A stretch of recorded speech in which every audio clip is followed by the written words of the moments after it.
Have you been spending lots of extra money on something that you thought was a superfood, eating it or drinking it every day because you think somehow it's magically going to improve your health? If so, you probably need to check this video out. I'm Dr. Ken Berry, a family physician, and I spend a lot of time researching and thinking about foods. Now, if you're a vegan or you know someone who is, the last real superfood that I talk about is going to be something you can actually include in your diet. It does not have a mom. It does not have a nervous system. It feels no pain. It's definitely not sentient at all. You'll see what I'm talking about when I talk about the last superfood that's actually real on the list. In this short video, I'm going to tell you the interesting story of where the term superfood actually comes from. I'm going to tell you 5 completely fake superfoods and tell you why they're fake. And then I'm going to tell you 5 actual superfoods that are completely nourishing and uninflammatory to the human biology.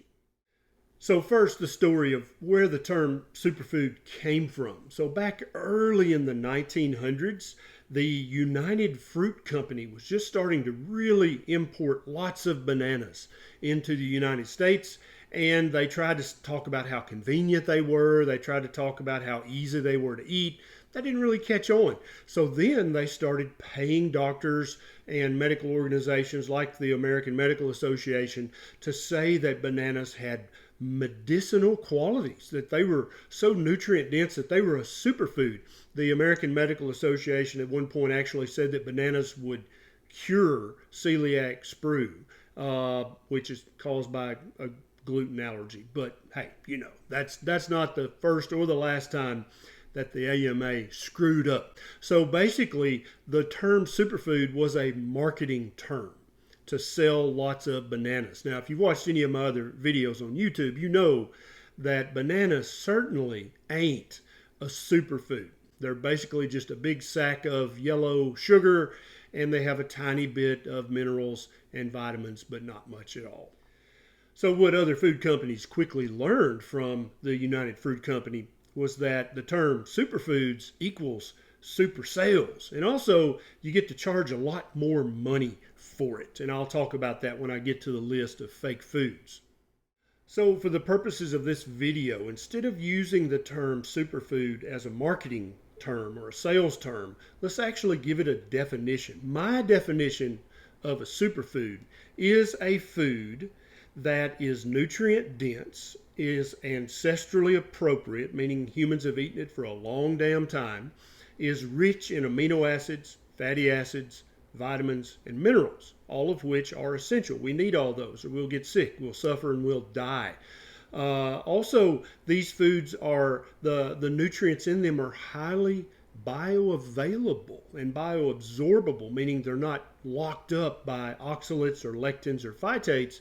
So, for instance, just because a certain nut has a certain amount of this vitamin or mineral doesn't mean you can actually get to it, okay? And then also the final thing is that superfoods should be uninflammatory. They should not cause inflammation in any group of human beings.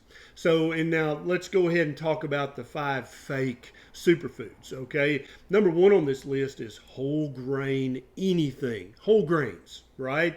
So, and right off the bat, there's a large percentage of human beings on the planet who have an outright allergy to gluten or gliadin, who have celiac sprue, who cannot eat whole grains at all. And then there's another very large subpopulation that, although they don't have overt celiac sprue, but they absolutely have a reaction when they eat grains. And so also grains are devoid of nutrition. That's why they're often fortified with fake vitamins and minerals coming from a chemical factory, is because they don't contain any. Okay, so that can't be a superfood. It doesn't meet the criteria for my definition of a superfood, which I think is the best definition out there. The next fake superfood, I know it's going to hurt some of your feelings, but it's dark chocolate. Okay, dark chocolate is touted as a miracle cure for this, that, or the other. It has magical phytochemicals in it, phytonutrients that you just can't get anywhere else in such high quantities. The problem is all these phytonutrients that you hear about the polyphenols and all the other things, they've never been proven to be necessary for optimal human health. They're touted to the heavens, but where's the proof? Where's the proof that if we never ate another phytonutrient for the rest of our life, that we wouldn't do just fine? There is no proof, right? There's only associational data. And so dark chocolate, and also you'll notice the dark chocolate companies know that if you put superfood on it, you can also charge a super price, right? And so you can get a huge 2-pound bar of cheap milk chocolate for $2. But if you buy a tiny little top end little dark chocolate bar, it might be $8, $10, $12, $15 for a tiny little chocolate bar. Superfood equals super profit, but it does not equal super health. Next is the old standby kale, right? So kale is often touted as a superfood because it has so much vitamin A. But wait a minute. Does kale actually have any vitamin A whatsoever? Look it up, because it doesn't. It has zero real vitamin A. It has a lot of beta carotene, which some of us can convert into vitamin A, but many of us have trouble with the conversion. We don't have the machinery for that, and so we just get lots of beta carotene, and if we eat enough, our skin will turn orange, but we can still be very deficient in vitamin A. Kale, again, is touted that it's got lots of phytonutrients and other things. And then also there is a premium placed on the price of kale, isn't there?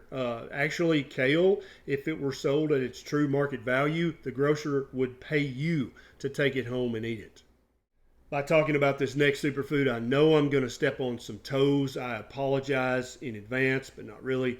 The next superfood is Manuka honey, or any of the other magically delicious honeys out there. I saw a tiny jar of Manuka honey at our local Whole Foods. It was over $50 for maybe 2 ounces of Manuka honey. This is 100% marketing.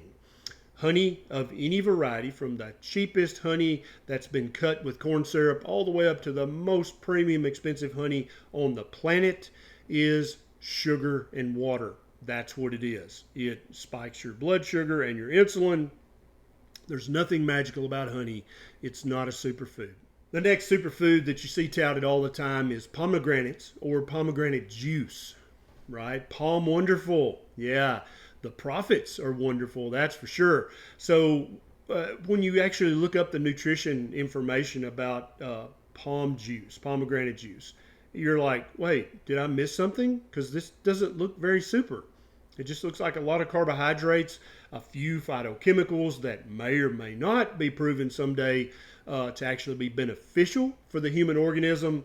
But currently, just go and find a container of Palm Wonderful and compare the price of it to the price of just a container of orange juice that contains the same number of ounces, and you'll see the super profits that come from using the moniker superfood on just another fruit juice. There's nothing special about pomegranates.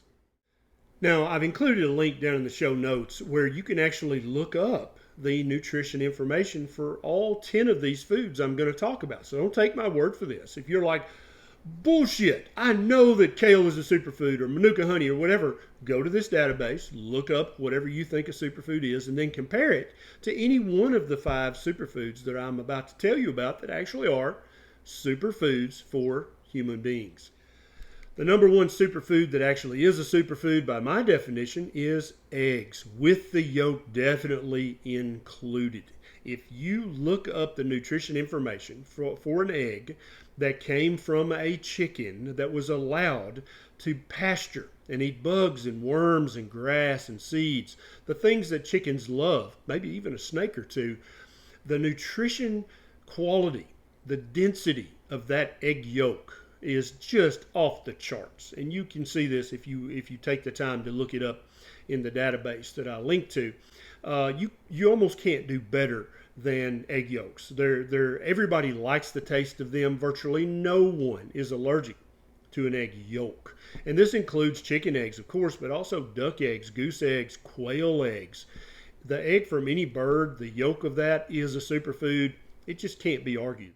The next superfood that actually is a superfood is sardines and anchovies. Any of the small cold water fish with the skin on and the bones in are amazing nutritionally. If you look up the nutrition values for one of these fish, you're going to be blown away. They're all wild caught. They all basically live on algae, so they don't build up the mercury and other heavy metals that are in our modern ocean. But I literally could lock you in my barn and just feed you sardines with the skin on and the bones in, and it would be years before you developed a vitamin or a mineral deficiency because they're so nutritionally complete. The next superfood that actually deserves the name superfood is liver. This can be cod liver, chicken liver, beef liver, pork liver, goose liver, sheep's liver, goat's liver. Doesn't matter. The liver of any animal, if that animal was pastured appropriately, the nutrition is so off the charts that it's almost unbelievable. Liver is probably the preeminent superfood. I didn't put it number one because a lot of people haven't yet learned to like the taste of liver. But while you're still working on that, I want you to look up the nutrition contained in just 2 ounces of liver and compare it to any other purported superfood on the planet. And the superfood that's lying will hang its head and walk off in shame and go home crying to its mama because liver's going to kick its ass every single time. The next superfood that deserves the name is fish roe. That's fish eggs. Some people call it caviar. Of course, that only applies to a few specific varieties. But fish roe is amazing. Much like the egg from a bird, a fish egg contains every single thing needed to build a fish, including the fish's liver and all its heart and all its other internal organs. Fish roe is a literal superfood. You could probably be locked in my barn for many, probably decades. And if I were giving you fish roe, you would never develop a single vitamin or mineral deficiency. You would have all the omega-3 fatty acids, the other essential fatty acids, and all of the essential amino acids that you needed. You would just eat fish eggs and be fine. 100% true. And the last superfood that actually is a superfood is the bivalves. This is mussels, oysters, and clams. These guys are superfoods. A lot of people don't realize this. They're not on a lot of people's radar. Actually, the entire mollusk category is excellent superfood. This includes snails and slugs, but a lot of people are not going to eat snails and slugs, and I totally get it. But oysters, clams, and mussels are nutrient dense. They have almost a complete panel of every single nutrient you would ever need for optimal health. Now, you may have noticed that none of the real superfoods actually have the word superfood on the label. But all the ones that are not real superfoods have the word superfood on the label, or there's thousands of blog posts, thousands of news articles saying that they're a superfood. So what's going on there? It's almost like everyone knows that the term superfood is just for marketing. They know it's for making more profits. It has nothing to do with the actual nutrition contained in the actual food. You'll never see a package of liver or sardines or eggs or fish roe with the word superfood on them. They're just liver, eggs, fish roe, mussels. That's just what they are. So anytime, basically a good rule of thumb is anytime in the future you pick up something at the grocery and it has the word superfood on the label, you can know immediately that's bullshit, and you can put that back down. You know it's overpriced, and it definitely is probably not a superfood. Go to the section of the store where I talk about the other 5 superfoods and buy those because they actually deserve the name. This is Dr. Barry. I'll see you next time.